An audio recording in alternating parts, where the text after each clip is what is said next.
Hey, how's your day? Mine is pristine, fresh. The air is crisp. 0 degrees Kelvin though. Bit chilly. The external organs have shrunk considerably. Chlorophyll has made its retreat. Keratin now being the persisting chemical constituent. Oh, look at that metaphor, that's well cheeky. What do you know about them leaves? Them leaves! Bit of lens flare. Dave Attenborough, up in here.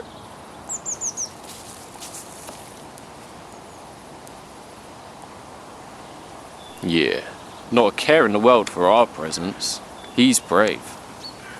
Takes me for a right pussy. Take a moment to observe autumn. Okay, I'm over it. Let's crack on. Crush some foliage. Find some food. Make some fire. Also find a suitable place to set up camp that's not getting battered and littered with falling leaves. It's that weird part of autumn where half the forest is yellow and half the forest is green. But let's skadoodle. This will suffice. All the Chamerion angustifolium has turned to seed. That'll make some damn fine tinder. Combusts into flames upon catching a spark from a ferrocerium rod. Much like cotton wool. Not a very good tinder for embers though. When exposed to embers it just singes and melts more than anything. Again, like cotton wool. But there you go.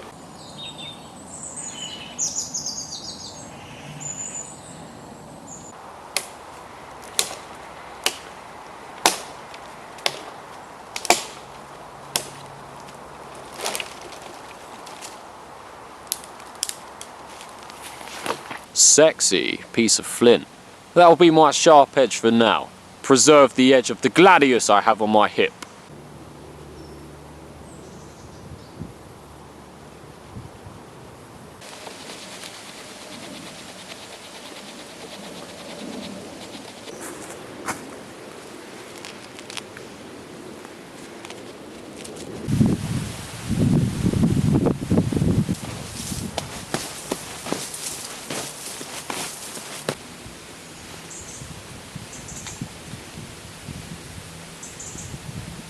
Let's get that bad boy lit up. How are we making fire today?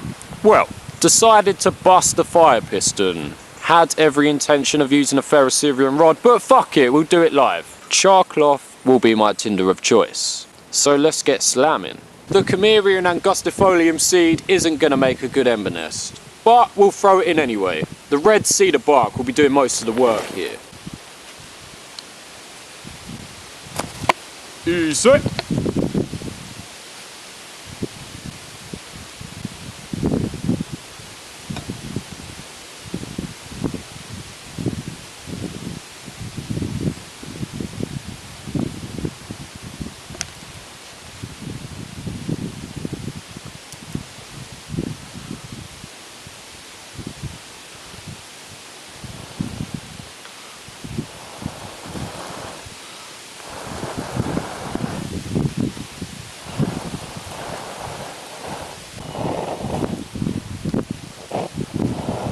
My goddamn thumb's melting. And there we go. Using thin twigs of pine as kindling, easy fire. As modern a technique as the Fire-Piston is, it's very satisfying on a primordial level. Making fire from the violent compression of gas. Makes you want to shout at trees. Yeah! It's one of my favourite things in the whole world. Ambient smoke craze. As a result of incomplete combustion from a poorly managed fire. Sort that out in a moment. Got too much wood on the outskirts of the fire, not actually touching the flame. Smouldering, but not burning. But aren't the consequences of that just so damn purdy? I'm in absolutely no rush to stop it. Crack on with the rest of the day. Perhaps you'd like to see that again. Fire-pistonage. Char-cloth in. Insert the rod into the airtight cylinder. Rapidly compress the gas. P equals T. A lot of pressure, a lot of temperature. Char-cloth ignites. Well, would you look at that? A fully grown Macrolepiota procera. Get a few more shots of these bad boys. Aesthetic. not so aesthetic. Majestic and towering. Pretty little things. We're gonna eat these today. But these are a widely sought after fungi for mushroom foragers. We don't want to take all the good ones for that reason. Leave them for the people that actually take them home and cook them properly. So we're going to scrounge around for the undesirables, the broken, the damaged and the weathered. Time to scour the land for some food. Make the most of the time we have before everything turns desolated and cheerless come winter. Ah, shit! Look at that feast! We got fungi, we got plants, we got food for days. But this is just the entree. Got something real special planned later. A task that requires much preparation. So, let's get culinary. First up, easy mode. A fistful of button mushrooms. Agaricus bisporus. They're everywhere this time of year, as are many other species of Agaricus. Worth being savvy with the Agaricus genus of fungi before you try your hand at eating them, because what you may believe is a button mushroom may in fact be a young, underdeveloped, different species. But these fungi, all they need is a wash in a pot of boiling water to clean them. And Bob's your uncle, get him down you. Lycoperdon perlatum, the common puffball. Nothing you haven't seen before for those of you that follow CampAesthetics. If the flesh is white, then it's alright. Just peel off that outer layer, which is easily removable, and you've got yourself a nice bite of soft, chewy fungal matter. I don't particularly like them, but it's certainly not the worst thing you can eat out here. Rosehips, the fruits of the dog rose, Rosa Canina tree. Abundant on hedgerows, but we're making the most of them now because they'll all be dead and gone in a couple weeks. Very sweet, very tart. One of the nicer things you can find out here. But we're not going to eat them raw. We'll save these for later because we're going to do something real special with them. 2 giant puffballs. Holy shit. Not giant by any means, but they are Calvatia gigantea, the giant puffballs. Cut them open. If they're brilliant white throughout, then they're good to go. Encumber yourself with them. If they're discoloured brown, black or blue, no good.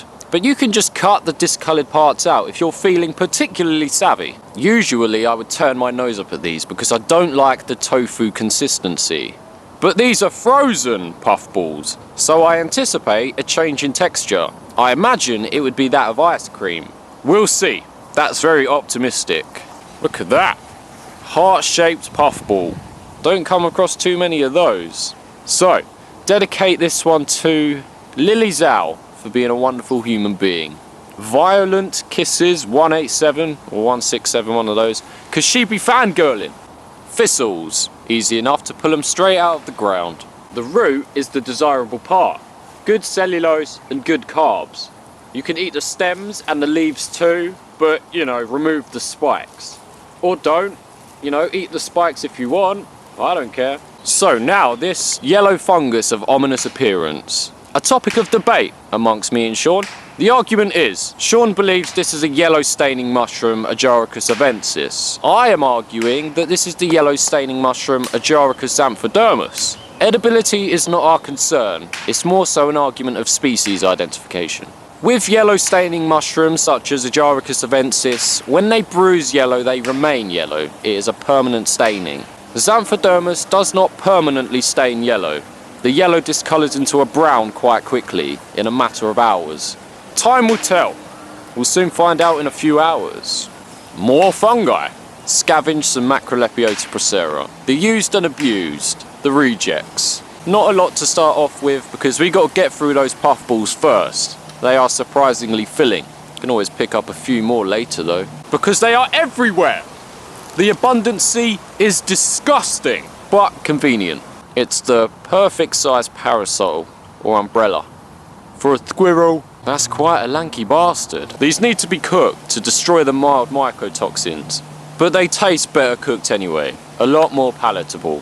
Just gonna grill these over the fire to the point where they're lightly burned. Once the white turns brown or black, depending on your preference. But interestingly, like most fungi, they accumulate a lot of minerals and metals from the soil. Beneficial mostly, but sometimes toxic metals such as lead. This is only a problem if you encumber yourself with these fungi. They are incredibly abundant and widely sought after, so overdosing on them and getting a toxic accumulation of undesirable metals is a possibility. Cases are rare, but they do occur from time to time. And the stipe of the fungus is substantial, full of chitin, which is dietary fibre, plus its extra calories. It's worth cooking and eating the stipe, rather than just the cap, which tends to be the common practice. A cheeky nibble to graze upon. Hawthorn, Crataegus monogyna. We'll cover these in more detail later, but edible red fruit and edible leaves. The leaves taste like apples, so you know, I could eat those all day. And of course, amongst all that, we have stinging nettles, a staple. So let's get busy. Here we have our lovely heart. Isn't that real nice? Yeah! Love is for pussies! Let's make nice clean cuts. That was pretty dire. Ah, what a steak! I anticipate this frozen puffball to taste like chewy ice cream. It's certainly not going to be that cheesecake texture that I dislike. So it's win-win either way. Why am I waiting? Well, slap me twice and call me a bitch. Oh my god, that does taste like ice cream. You filthy girl. What a discovery. It's exactly like ice cream. But soft, chewy ice cream. No, I'll tell you what it's like. It's a bit like frozen marshmallows. Like the ones you get in fish food. You know, the ice cream spelt with a PH. I could eat this all day. Mushroom flavoured ice cream. That also feels a bit like frozen marshmallow. Holy crap. Look at that. Sink my teeth into that bad boy. That's how I revolve on an axis across the surface. Made a right bodge job of that last puffball. I'll try and be less erratic with this one. Slice it delicately. Thinking of cutting it into semicircles or triangles. We'll see which way the wind blows. This segment is one everyone will enjoy. The sadistic pleasure of peeling skin off. Look at that.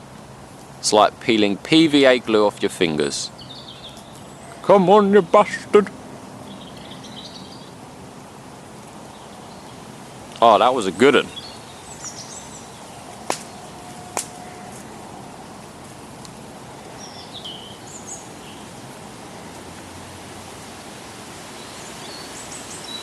Oh, he's only gone and fucked it.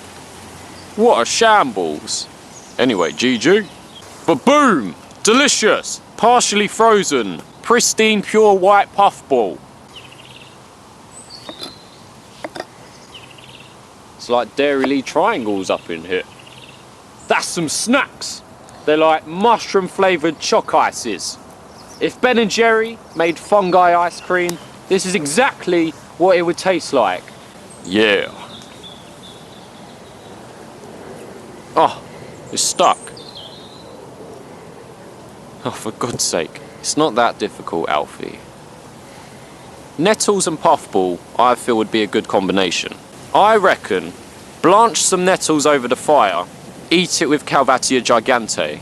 That'd be a delightful combination of tastes. Or Rosehips. A sorbet kind of deal. Oh my god, it tastes so much like ice cream. It's uncanny. Right, let's put these raggedy failures to good use. Usually takes a couple of minutes, but obviously depends on the ferocity of your embers and flame. Oh, look at that sunlight shining down on them. Curious as to what cooked puffballs taste like. If I make no mention of it in the future, then it's awful. Macrolepiota should nearly be done though. Gonna cook each one differently. One blackened, one brown. Spice things up a tad. That's looking real ripe. Voila! I wish you could smell it. Very easy on the nose. It looks burned beyond salvage, but that's only the thin outer skin. The flesh inside, cooked to perfection. But the flesh, goddamn, very inviting as a whole. It feels like eating battered cod. Crispy on the outside, soft on the inside. But it tastes like fungus. 10 out of 10. Oi, bitch boy!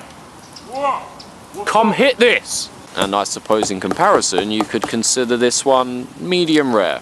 That's how I like my steak, not my fungi though. Too chewy, but looks nice, right? It's like fish too, just a bit more stringy and not crispy. Beats the hell out of eating berries though. That protein. Mushroom flavoured naan bread. Whip up another batch. Half and half. A good compromise. Questionable practices, eating fungi. A risk we take to keep the gains. If only we could hop on chlorophyll tablets. Get them photosynthesis gains. Blanch me a pinch of nettles. Boom! Urtica dioica a la Calvatia gigantea. If you saw that written on a menu, you'd think that was some next level shit. You'd probably pay like 500 quid for that in a Parisian restaurant. Very presentable. Well, what do you know about chef aesthetics? Whip up another round of Macrolepiota. May go out and source some more. We'll see. We've still got to get through all that puffball. Here's my batch of Agaricus bisporus. Raw at the minute. Littered in debris and unknown substances. So they'll just be dropped in a pot of boiling water to clean them. Then be eaten. Nothing special. That's entry level's child's play. But some damn tasty entry level child's play. Flip these bad boys over. Get them cooked evenly. Need a bigger grill, I feel. But hey, that pathetic piece of wire mesh does a lot of work. Fan of the tiger stripe pattern too. Looks nice and tastes nice. May seem like a strange thing to do, eating fungi, but damn, if you've ever eaten cultivated button mushrooms from the supermarket, they're the runt of the litter, bro. They're grown in manure. Cow shit. This is the crown jewel. Organically grown in the wild forest. But for now, chow down on what remains, then move on to something special. We're gonna make wild bread. What we're going to do is make bread from scratch, from the hand-picked grain. What I have here is wheat. Where did I find wheat, you ask? Well, I just picked a few handfuls of it from a field on the adjacent. I got wheat for days. And it's these little kernels that I want to gather and process to make my bread. What's inside these little kernels? That white powder that looks like Eric Clapton's favourite pastime? That's flour, or what will eventually become flour once it's ground up. I have very little apparatus to work with, so this process is going to be laborious and arduous. This is going to be the definition of a bodge job, but let's crack on. This is how I untangle earphone wires. Just go crazy and hope for the best. Easy. A lot of undesirable residue, the skin of the kernels.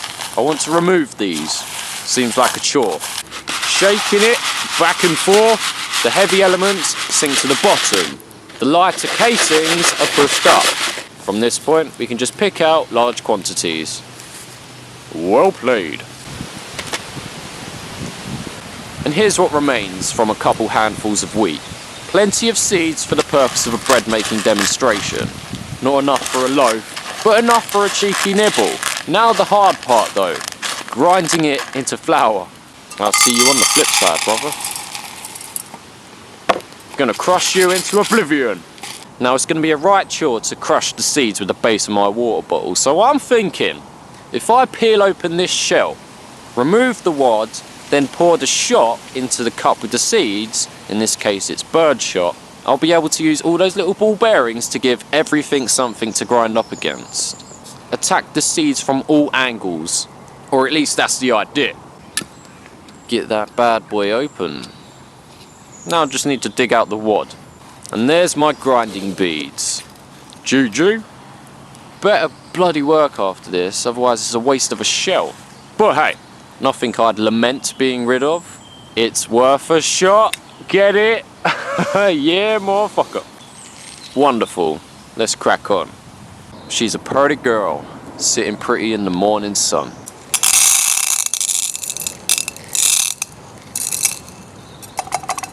Similar to what we did with Gallium Aperine coffee, just gonna grind it down this way. This will take a while, not looking forward to it. Take it, you dirty bitch. I could use a rock and grind it against wood, but one gust of wind and you've lost the whole lot. That's bad times. so just gonna go beast mode on it. Sounds good. Sounds like progress. God damn, that was laborious, but gratifying results. Surprised it turned out so well, but I've lost feeling in my forearms. There's a lot of residue, the kernel skins, but that's fine. Add some texture, I suppose. In an effort to not break my teeth on birdshot, I'll have to scoop out the flower 1 spoon at a time. Long tings. Well chuffed. So let's proceed. It needs to be kneaded. Tin foil will be my kneading bowl. Get a nice batch of flour out. Add water. Do the business. Add more flour. This is the easy part.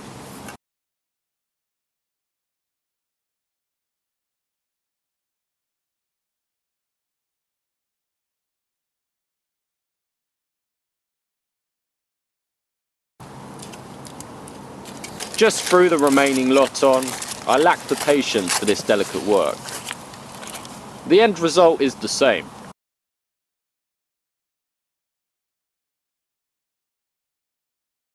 And that will do. It looks like a pile of baby sick, but it will bake. Didn't quite think this through. Didn't have any tins to actually bake it in, so had to be resourceful. Borrowed the bottom half of Sean's chartin. Turns out, perfect sized tin for the amount of flour I have. We'll definitely add a unique taste to the bread. That of carbon and char residue. Very gourmet. Because this bread lacks yeast, it will not rise. It will be a flat, dense bread, or what's known as an unleavened bread. I also didn't have anything to prevent the bread from sticking to the walls of the tin. So, what I've done is just lined it with tin foil, because I'll be able to peel that tin foil off and be left with a nice, clean, smooth bread. Well, that's the plan. Whether it works out that way, we'll see. Get some nice embers, then we'll bake that bad boy. Remove all doubt from your mind. This will turn out amazing. Messy work. I've only been out here an hour and I'm bloody caked in crap. Balls deep, I suppose. 10 or so minutes later, that golden brown. Nowhere near done though. Deceptive, it's still unbaked in the centre. This is my oven. Hitting it from all angles. Gets a natural garnish of wood ash this way as well. Bit more furrow. Speed this baking process up. Times like this, you really appreciate McDonald's or fast food in general. 800 calories worth of pulverised chicken arseholes and beaks would go down a treat right now. It's getting firmer. Not as firm as I'd like it though. Doesn't really offer much resistance. I want it to be unpokeable, like a rock cake. Right, perfected the oven. Give it 5 minutes under this arrangement. We'll see what the score is. Looks nice and cozy in there, because it is freezing out here. Poke test. Firmer, still soft though. It'd be fine as it is, but I do want a hard bread. None of that soft malarkey. Clearly have to give it another blitz, or just goddamn leave it alone and stop testing it every 3 minutes. Impatient silly boy. Illuminati triangle. Lets me keep tabs on the inside. Not done yet, but getting there.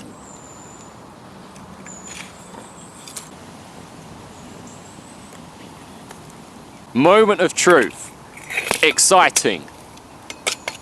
Oh, that's looking real nice. Firm, hard, beautiful colours. Have I got my desired rock cake? Let's unwrap it. The underside looks perfect. Nice and smooth. Look at that sheen. Tinfoil did the job. The fun part is peeling all that tinfoil off. Every peel exposing more deliciousness. Look at that! That came out amazing! Holy shit! Considering how much of a bodge job that was, that's dirty chartin, birdshot and tinfoil bread. The top side looks like shit. I did it no favours by poking it, but we'll just forget about that side. But it's not done yet. One more final touch. Make this really special. Right, the plan is, I want to cover this bread in a rosehip puree. Mush up some rosehips, warm them up, spread them on. A half-assed jam, if you will. A fruit spread for my bread. I know someone that doesn't like rosehips. They're absolutely crazy. Rough. Tastes like cardboard. I think your taste buds just reject anything that doesn't taste like cop.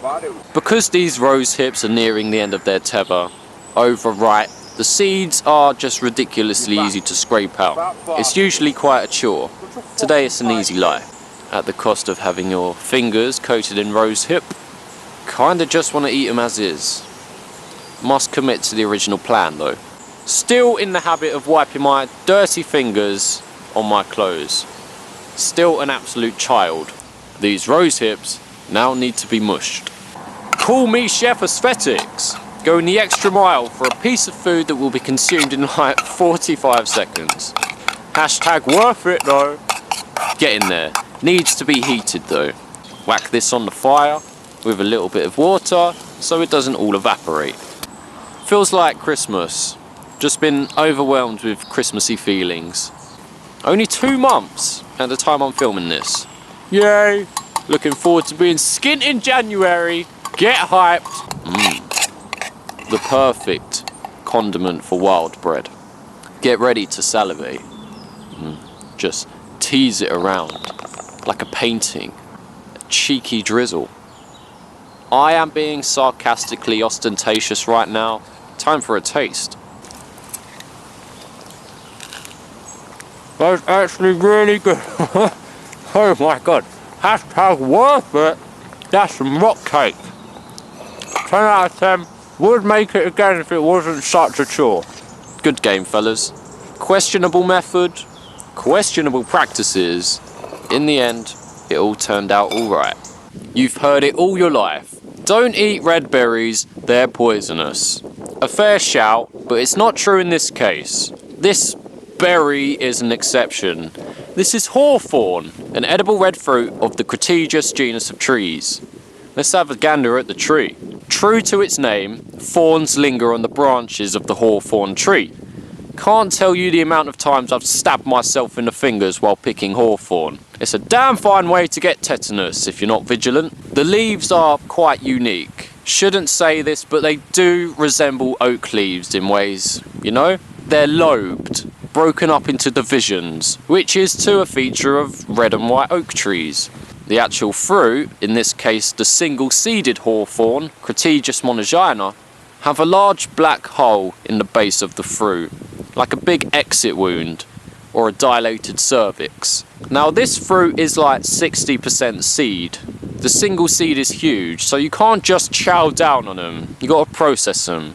But there's an easy way to do it on the fly, because you can just squeeze the fruit and the seed will fly out. GG chow down.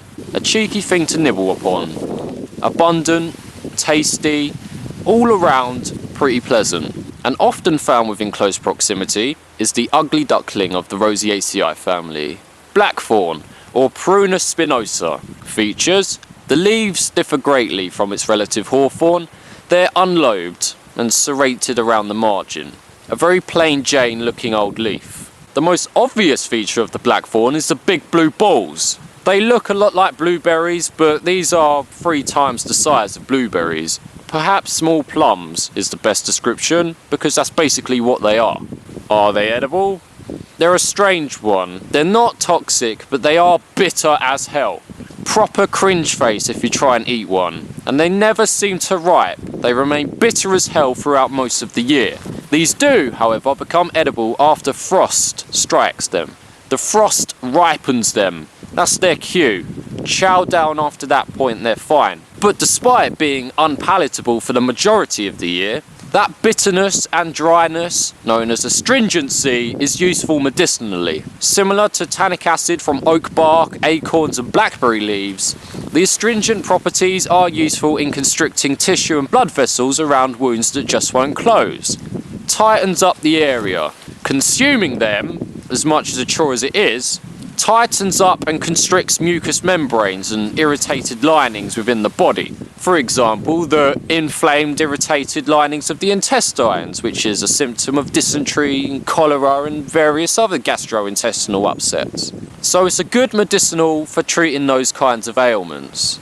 If you can soldier them down, of course, because it's a proper, oh Jesus Christ, that's enough bitter mate, fucking hell kind of deal.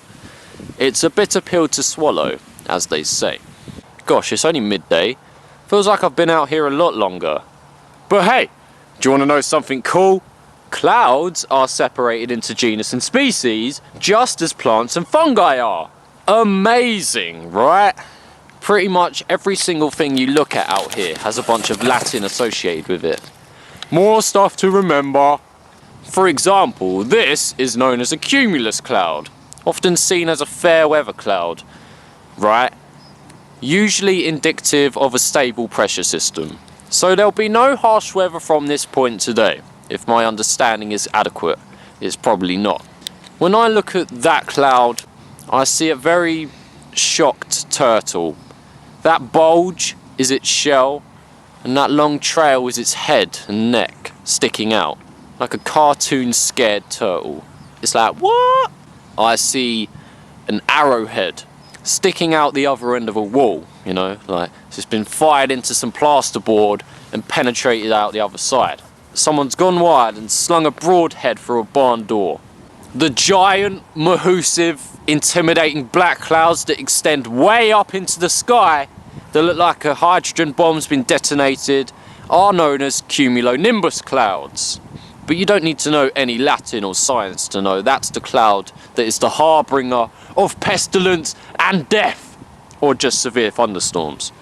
Contrails from planes are known as aviaticus clouds. No man, that be there some chemtrails, cause the government going to put me in the FEMA camps. The clouds that look like bits of cotton wool way up high in the sky, altocumulus clouds. And the ones that share a similar pattern but higher up in the sky, that kind of end up looking like ripples on water, cirrocumulus clouds. The thin, wispy clouds way high up in the sky are known as cirrus clouds. The thick grey sheets of cloud, which is the epitome of British weather, stratus cloud. The clouds that seem to be arranged into big rows are known as stratocumulus clouds. They're often the clouds which sun rays break through. Looks real nice. And those sun rays are known as crepuscular rays. Cool world we live in, right? 10 out of 10 would inhabit it. If I was an alien, would conquer it and mine it for resources while admiring its intrinsic aesthetic value. Pine needle tea is what's on the menu. For those of you unfamiliar with coniferous trees, you may have the tendency to assume that any green-needled cone-bearing tree is a pine tree. I myself made this mistake in my early adolescence.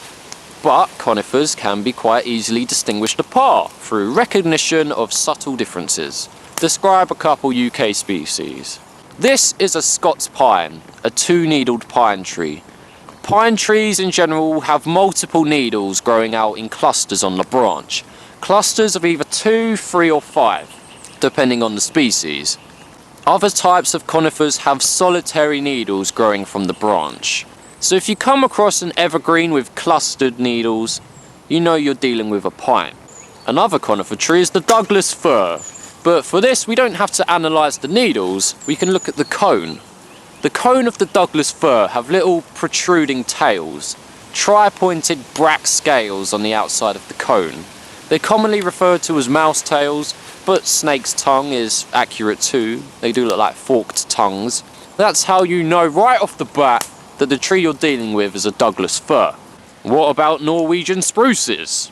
Spruces produce the big long cones that are very reminiscent of a healthy bowel movement.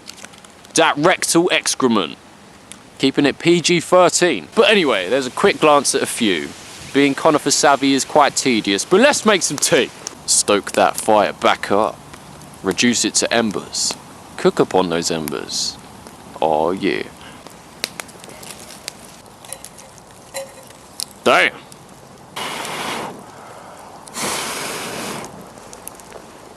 Gonna use nature's hexamine fuel tablets for this. That resin impregnated wood. Very purdy. Baton chopped a few slices off a thundered down Norwegian spruce tree. Think it's a tree that got BTFO'd by thunder in CampAesthetics 11. So that's well handy.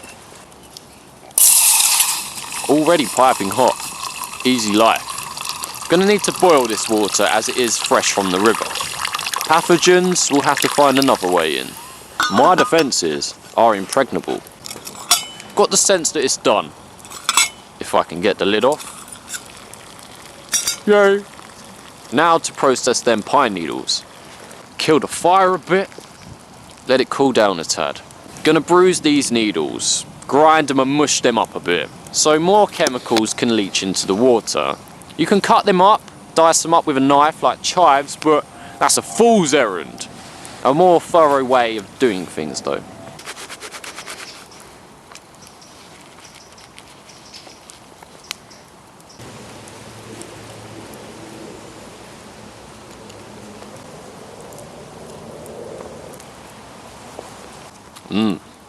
Smells beautiful. The smell of terpene. It's very Christmassy out here today. Now just let that brew for 3 minutes or so. Get this down me, then we'll crack on with the rest of the day. Get to work. Hunt for fungi. Need samples. Random leaf just found its way into my brew. It's free garnish courtesy of the wind. Thanks. Most of the L-ascorbic acid, that vitamin C, is still locked within the needles, naturally. So if you're not drinking pine needle tea just for the taste, and you do want the vitamins and minerals, again, whatever, eat the needles afterwards. Get on that chopstick game. I don't know how to use chopsticks, so I'm just winging it. Getting them down can be quite a chore. They are strong. The intense scent and taste of terpene isn't particularly enjoyable, but it's no different than taking a shot of vodka. I'm personally met with the same reluctancy, but maybe I'm just a little bitch. Get it down me anyways. Like most things that are good for you, they don't go down easy. Just gotta man up. Tasty but strong. Well anyway, GG. Got a couple of ladybirds that have found their way onto my lanyard. Beige and black ones. 14 spotted ladybirds. I'm going to try my best to pronounce their name. They're known as Propylaea-quatuordecimpunctata, otherwise known as P14s, which is a nice easy abbreviation. They have an anchor-shaped splodge on their back. You can just about see it. Or a trident, because some of their individual spots will merge together over time. It's handy having Sean around. He learned some interesting things. On that lanyard, shaped like a strand of DNA. What do you know about that deoxyribonucleic acid? Time to get to work. Them samples though. Today's findings thus far have yet to scour the land for more. But I offer you a challenge, should you accept. Get interactive. Why not leave a comment with the full unabbreviated names of these fungi? Shouldn't be too difficult. I've covered them all before. With a few exceptions, consider them bonus points. Boom. Image of them all. Go to town.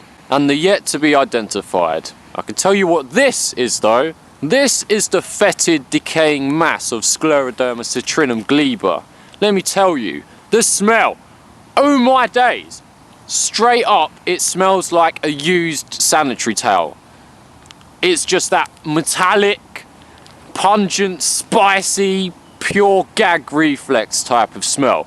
Dry heave for days. I lack the vocabulary to even begin describing the magnitude of repulsiveness. All I can say is that the smell, oh my god, that's an loud aeroplane. The smell is that of the most vilest description.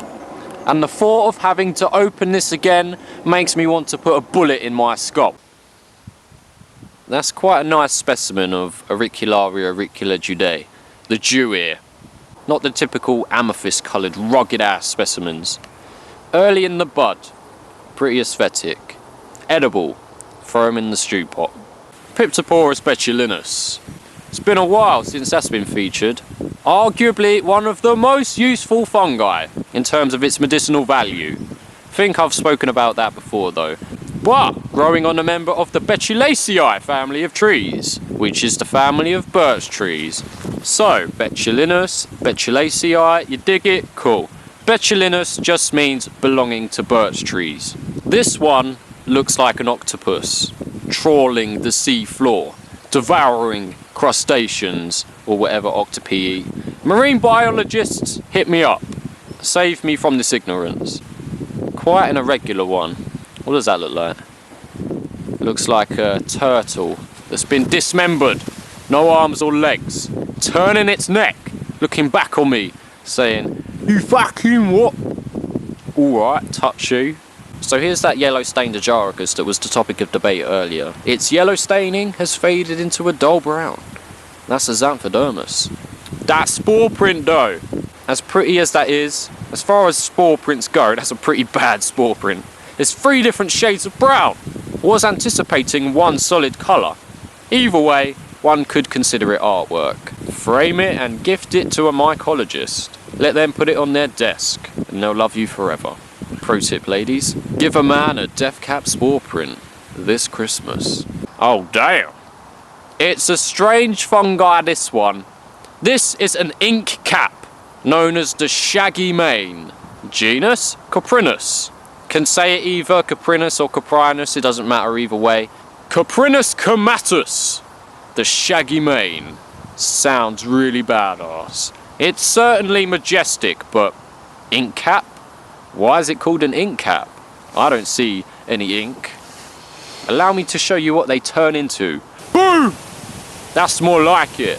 Will it drip? Drip, you motherfucker. Yeah. Think of this towering arrangement of fungal growth as a cap, except it's a cylindrical cap, not a planar one. The cap just dies from the bottom up until there's nothing left but black liquid, very reminiscent of ink. The fungus digests itself through a process known as autodigestion. Not very fancy. And deliquescence. It's like a fucked up squid being dragged across the deck of a Japanese fishing vessel and pissing ink out everywhere. Them descriptions! But Coprinus comatus is edible. Totally good to go. Chow down. Very pleasant. It's a good one to know. But you ideally want to catch them before they start auto-digesting though. Inky shaggy manes aren't particularly desirable, but this specimen, good to go.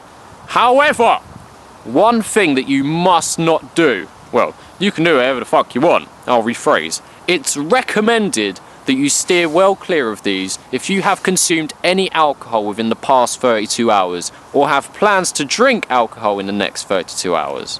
Why? Well, various ink caps belonging to the Coprinus and Coprinopsis genus of fungi contain a chemical known as coprin, a namesake. Although if you're not particularly savvy with ink caps, then it's best to just assume that all ink caps contain coprin, because it's a mistake that you don't want to make. Coprin is considered a mycotoxin, but it's only toxic to your body if there is alcohol in your system. Now, there's a big fancy IUPAC name for coprin and a big fancy description of what it does. But basically what it does is it prevents your body from metabolizing alcohol. It shuts down the enzymes required to break down and process alcohol completely and safely. So a consequence of this is a very damaging accumulation of toxic alcohol byproducts such as acetaldehyde, to name one, an accumulation of which is what gives you a hangover, amongst other things, but that takes a whole night typically to get a toxic accumulation of acetaldehyde after a night out on the binge. But taking coprin in combination with alcohol gives you a hangover in 10 minutes or less. It is relatively instant.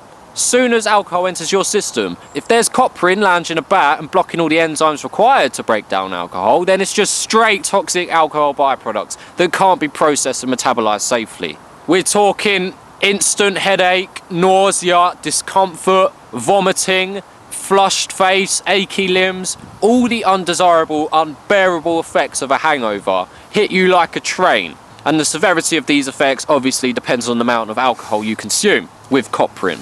So if you were to eat this ink cap, then have a bottle of beer or a couple swigs of whiskey, then you will be bedridden or tent-ridden. It legit fucks you up so bad. So a useful application of this knowledge is collecting the ink in a vial and then spiking your mates JD and Coke with it for the top bants, at the expense of their well-being though. Alternatively, you can use dried specimens, grind them into a powder and sprinkle. GG.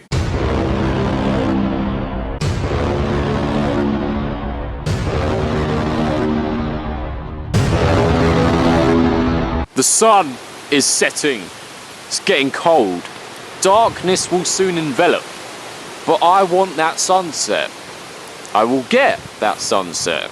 So a venture out of the forest is in order. Oh yeah, we're getting there. That's gonna be a glorious sight to behold. Bring me that horizon. Off we go. Oh yeah, check that view. Switch angles. Oh, that's a dynamic shot.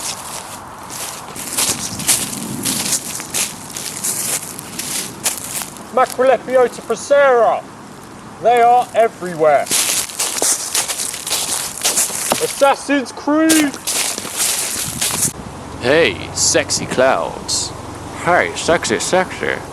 Big fluffy bags of moisture in an aesthetic arrangement. I'm Myron. Not happy with it though. Was anticipating a sunset. A glorious full view of the sun's departure. Was expecting some damn fine viewing of Rayleigh scattering. Wanted them orange hues all up in my business. All up in the grill. Shall not be the case if this cloud... Wait, what the hell is that? Oh shit. Didn't hear that coming. Am I bobbing? What is with the choppers today, man? Maybe they've come to try and take down out the aesthetics. Maybe it's the goddamn Argentinians. Maybe they're trying their luck again. Them clouds don't. Keep a sharp eye and your wits about ya. As the great Panda Boyles would say. Cheeky bit of chamomile. They're easy to identify. It's like a very tumorous daisy, for lack of getting technical. It's been a long day. Almost identical to the regular ordinary daisy flower, but the yellow part is huge. It's bulbous and protruding. What's the goddamn name of the technical term for the yellow part? Disc. Florets. Central disc of tubular florets. What do you know about it? Cheeky nibble. And makes a damn fine tea if brewed. A frivolous luxury. Available out here. Hashtag worth it. That is some damn fine Rayleigh scattering. Damn fine. We're not smoking lime tree bark in the sunset. That would be degenerate.